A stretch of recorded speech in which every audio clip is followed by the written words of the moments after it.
Good evening, everyone. My name is K. Narayana. मैं थोड़ा सा मैं हिंदी में बोल दूँगा, थोड़ा इंग्लिश का प्रॉब्लम है। तो मैं एक्चुअली इंडियन आर्मी में जॉब करता हूँ। ओके। मैं एक्चुअली इंडियन आर्मी में जॉब करता हूँ। तो मेरा जर्नी ऐसा है कि मैं 2007 में इंडियन आर्मी में ज्वाइन किया था। तब मैं कोई डिसेबिलिटी नहीं था, मैं एबल बॉडी था। तो उसके बाद मैं जहाँ पे इंडियन आर्मी में ज्वाइन किया था, उसके बाद बेंगलोर में ट्रेनिंग किया था मैंने। तो मुझे थोड़ा स्पोर्ट्स का बहुत शौक था बचपन से, लेकिन मेरा मजबूर है कि मेरा घर का कंडीशन सही नहीं है, इसलिए मैं इंडियन आर्मी में ज्वाइन किया था। तो उससे पहले मैंने अंडर 19 कबड्डी में सेलेक्ट हुआ था, जो फाइनेंशियल की वजह से मैं वहाँ पे जा नहीं पाया। तो उसके बाद मैंने इंडियन आर्मी में ज्वाइन किया था, तो बेंगलोर में ट्रेनिंग किया।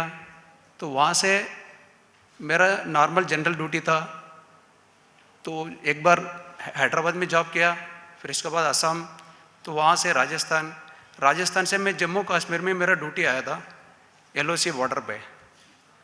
2013 की बात है ये। 2 साल कंप्लीट होने के बाद मेरा 2015 में पोस्टिंग आया वापस रिटर्न आने के लिए। तो 7 दिन मेरे को बचा था टाइम वापस में रिटर्न यूनिट जाने के लिए। तो उस टाइम पे मुझे आदेश आया, तो ऊपर से आज LOC बॉर्डर क्रॉस होकर ऑपरेशन के लिए जाना है। तो मैं LOC क्रॉस होकर ऑपरेशन के लिए 3 दिन कंटिन्यू गया था। तो उस टाइम पे रिटर्न वापस आते समय मेरा लैंड माइन ब्लास्ट होके मेरा लेफ्ट लेग पंजा पूरा उधर ही उड़ गया था। तो उसके बाद वहाँ से मुझे उधमपुर लेके आया। तो उधमपुर आने के बाद डॉक्टर साहब ने बोला आपका पंजा पूरा काटना पड़ेगा। तो उस टाइम पे मुझे नया शादी था, शादी होके 8 महीना हुआ था। तो मुझे एक साइड से घर वाला का फ़ोन आ रहा था। तो वो बोला क्या हुआ? तो मैंने बोला कुछ नहीं है, तो मेरा सिर्फ उंगली कटा है, तो मैं वापस आ जाऊंगा। तो डॉक्टर साहब ने ऑपरेशन करने के बाद बोला मुझे, तो मैं तो फीलिंग में बैठा था, मेरी लाइफ अभी ख़त्म हो गया, मैं चारपाई के साथ एक दूसरा डिपेंडेंट जरूरी है, मुझे मतलब एक बंदे का साथ रहना पड़ेगा। तो डॉक्टर साहब ने फीलिंग में देख रहा था मुझे, बोला आप आराम से चल सकते हैं, कोई दिक्कत नहीं है, आपका आर्टिफिशियल लिम्ब बन सकता है। तो उस टाइम पे मुझे कोई आर्टिफिशियल का लिम्ब के बारे में भी पता नहीं था। जब हम गांव में कोई की डिसेबिलिटी पर्सन को देखते हैं या किसी का पैर नहीं है, वो तो बिना आर्टिफिशियल पैर से या कोई सपोर्ट डंडा सपोर्ट से चलता था। तो हमने कभी देखा नहीं आर्टिफिशियल पैर पहना हुआ बंदा को भी। तो हमें डॉक्टर ने बोला आपको पुणे भेजेंगे, वहाँ पे आर्टिफिशियल लिम्ब सेंटर है, आपका पैर बनेगा, आप बढ़िया से चल सकते हैं। तो मुझे उसने कुछ वीडियोस भी दिखाया था। तो उस टाइम पे जैसा ऑपरेशन ख़त्म हो गया, मेरे को 5 महीना हो गया रिकवरी होने के लिए। तो मेरे को डॉक्टर साहब ने बोला आप घर जाके आ जाओ, अब परिवार से मिल के आ जाओ, वापस आप इधर आने के बाद हम पुणे भेजेंगे आपको। तो मैंने बोला डॉक्टर साहब मैं घर नहीं जाना, मुझे मेरे को अगर आर्टिफिशियल पैर पहन के मेरे को नॉर्मल जैसे चलना, मुझे ऐसे घर जाना है। तो डॉक्टर साहब ने फिर मेरे को वापस वहीं से पुणे भेजा था। तो आर्टिफिशियल लिम्ब सेंटर में आने के बाद तो मुझे डॉक्टर साहब बोला आपका पैर और थोड़ा से ऊपर तक काटना पड़ेगा। तो मैंने बोला डॉक्टर साहब अभी तो जितना कटा है काट दिया, अभी मेरे को पैर बना दो, मैं इसी से चलना है। बोला आपका पैर अगर बनेगा तो भी आप सही से चल नहीं पाएगा आप। तो फिर इसके बाद मैंने डॉक्टर साहब के बात माना। उसने मेरे को बिलो नी एम्पुटेशन किया था, तो मतलब घुटना से नीचे तक मेरा पैर कटा। तो उसके बाद मेरे को उधर एक कर्नल गौरव दत्ता साहब ने मिला। तो मुझे उन्होंने समझाया कि पैरा स्पोर्ट्स के बारे में, उससे पहले मुझे कोई पैरा स्पोर्ट्स के बारे में कुछ पता नहीं था, और पैरा स्पोर्ट्स क्या चीज़ है, वो डिसेबिलिटी पर्सन खेलते हैं करके मुझे भी नहीं पता था वो। तो उन्होंने समझाया, वो डॉक्टर साहब ने खुद एक डिसेबिलिटी पर्सन है, वो भी लाइन में ब्लास्ट की वजह से उसका पैर गया था। तो उन्होंने पैरा स्पोर्ट्स के बारे में समझाया। 2016 में मेरे को नेशनल में लेके गया वो जयपुर में, वहीं से मेरा स्पोर्ट्स जर्नी स्टार्ट हो गया। तो फिर उसके बाद मैंने वहाँ पे जावलिंग थ्रो और शॉटपुट करता था। तो उसमें जो जयपुर नेशनल में मेरा सिल्वर मेडल आया। फिर उसके बाद मेरे को वहाँ से दोबारा पैर पे दिक्कत हो रहा था रनिंग दौड़ने में। तो मैंने बोला साहब मेरा पैर पे दिक्कत हो रहा है, मैं कोई अभी गेम नहीं खेल सकते हैं।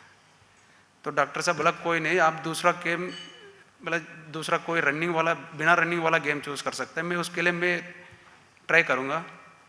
तो उसने मेरे को, मैं तो रिटर्न गया था वापस अपने ड्यूटी देने में नॉर्मल। 1 साल तक मैंने फिर कोई स्पोर्ट्स नहीं खेला। तो 1 साल के बाद डॉक्टर साहब जो कर्नल गौरव दत्ता साहब का कॉल आया था, तो आपने ऐसा रोइंग गेम स्टार्ट कर लेना, इंडिया में आज तक कोई पैरा रोवर कोई है नहीं। तो मैंने बोला साहब ठीक है मैं आ जाऊँगा। उस टाइम पे मैंने फैमिली को समझाया था, उस फैमिली को भी मैंने फैमिली क्वार्टर्स में रख के 6 महीना हुआ था। तो फैमिली बोला था अभी यार डिसेबिलिटी मतलब अभी पैर हो गया, फिर दोबारा गेम में जा रहा है, कोई दिक्कत होगा तो प्रॉब्लम हो जाएगा। मैं उनको टाइम दिया, भाई मेरे को 1 साल टाइम दे दो तो मैं वापस आ जाऊँगा, मैं आपको वापस लेके जाऊँगा। तो जैसा मैं 2018 में रोइंग शुरू किया था, तो इंडोनेशिया एशियन गेम जाने वाला था, लेकिन उस टाइम पे पैरा रोइंग इवेंट डाला नहीं उसके अंदर। तो फिर मैं दोबारा 1 साल और वेट किया, ट्रेनिंग करते रहे। फिर मेरे को एक मौका दिया था रोइंग फेडरेशन ऑफ इंडिया और आर्मी पैरालंपिक नोड, एक आर्मी रोइंग नोड है।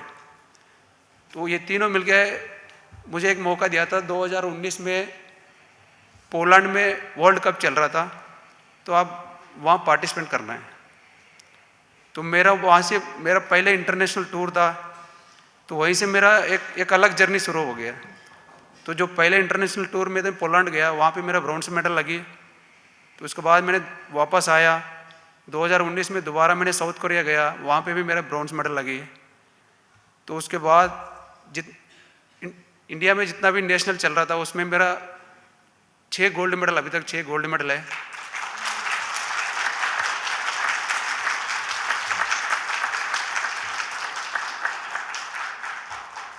उसके बाद 2020 और 21 का टाइम पे कोरोना का ये था, फिर भी मैंने ट्रेनिंग करते रहे, इधर ही छुट्टी भी नहीं जा रहा था। तो मुझे एक मौका दोबारा हांगकांग में मिला था, वहीं पे गया मैंने, वहाँ पे मेरा गोल्ड मेडल शुरू हो गया, वहाँ से गोल्ड मेडल आया। –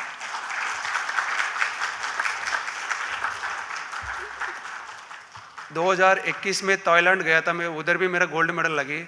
और दोबारा 2022 में दोबारा पोलैंड गया था मैंने, सेम जो मेरा पहले जो इंटरनेशनल मेडल आया था उसी जगह पे दोबारा गया, दोबारा मेरा वहीं पे ब्रॉन्ज मेडल आया।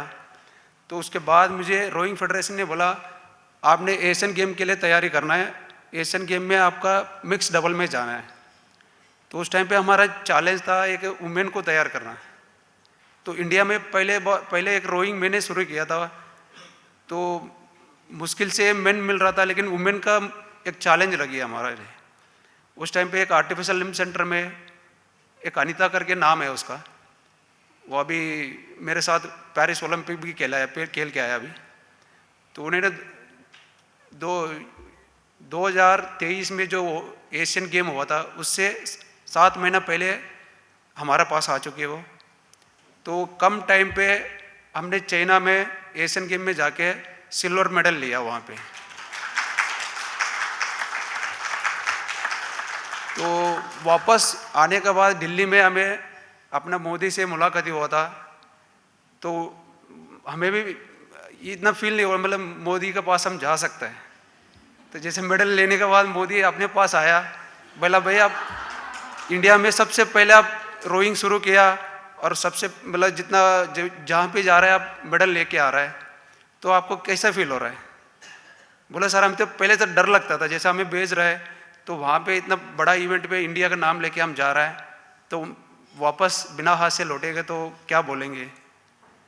तो लेकिन 2023 के बाद जैसा एशियन गेम में मेडल लिया, उसके बाद रोइंग फेडरेशन ने हमें दोबारा आदेश दिया आप एशिया में ओलंपिक क्वालिफाई हो रहा है, उसके लिए आप जाना 2 महीना बाहर जाना, चाइना में प्रैक्टिस करके वहीं से उधर साउथ कोरिया में जाके आप क्वालिफाई के लिए जाना है। तो 1 साल हो गया छुट्टी नहीं गया मैंने, सर मेरे को 1 हफ्ता ऑफ पीरियड दे दो, छुट्टी दे दो, तो उसके बाद मैं जाऊँगा। नहीं आप जाना है, ओलंपिक क्वालिफाई होने के बाद ही आपको छुट्टी मिलेंगे। तो फिर मैं एशियन गेम के बाद दोबारा कंटिन्यू प्रैक्टिस में था, फिर बाहर गया चाइना में 2 महीना वहीं पे प्रैक्टिस किया। तो उधर से उधर साउथ कोरिया में गया था हमने। साउथ कोरिया में अपने एशिया कंट्री से एक ही बोर्ड जाना था ओलंपिक क्वालिफाई के लिए। वहाँ पे मैंने गोल्ड मेडल लिया और ओलंपिक के लिए क्वालिफाई हुआ, पेरिस ओलंपिक के। अभी जस्ट रिसेंटली, अभी मैं 2 महीना हो गया, अगस्त लास्ट ईयर, इसी साल अगस्त में ओलंपिक खेल के आया पेरिस में। हमारा इंडिया 8वां पोजीशन में हमने फिनिश किया, बेस्ट ऑफ 8 में।